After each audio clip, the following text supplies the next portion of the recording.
18 के अंदर कह रहा है the greatest number which divides 281 and 1249 leaving reminders 5 and 7 respectively is 23, 276, 138 और 69। तो इस क्वेश्चन के अंदर कह रहे हैं कि बड़े से बड़ा नंबर वो कितना हो सकता है जिससे अगर हम 281 को डिवाइड करें या फिर 1249 को डिवाइड करें तो उससे जो रिमाइंडर है वो 5 और 7 बचना चाहिए। और इसमें से ये 4 ऑप्शन दिए गए हैं। तो सबसे पहले हम क्या करेंगे, जैसे ये 2 नंबर हमको दिए गए हैं 281 और यहाँ पे जो दूसरा नंबर है ये है 1249।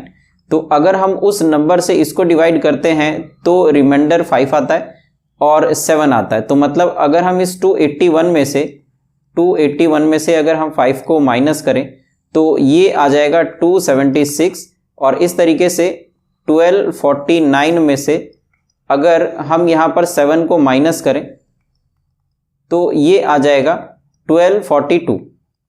तो यहाँ पे अब इस दोनों नंबर को निकलने के बाद में जो 276 है इसका हमें फैक्टर करना पड़ेगा और इसी तरीके से 1242 का भी फैक्टर करना पड़ेगा।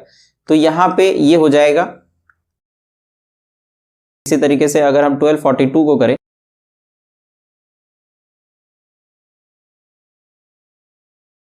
तो हमारे जो फैक्टर हैं ये निकल चुके हैं। तो यहाँ पे हमें अपने फैक्टर्स को इस तरीके से लिख लेना पड़ेगा, मिला जुला के सभी नंबर को, जैसे 2323 ये दोनों में कॉमन फैक्टर है। तो यहाँ पे जो 2 है ये 2 टाइम्स है, जो 3 है ये 1 टाइम है और जो 23 है ये 1 टाइम है। इसी तरीके से 1242 के अंदर देखें तो जो 2 है ये 1 टाइम है, 3 टाइम्स है और जो 23 है ये 1 टाइम्स है। तो जब भी हम SCF निकालते हैं, SCF अगर हम निकालें SCF ऑफ 276 एंड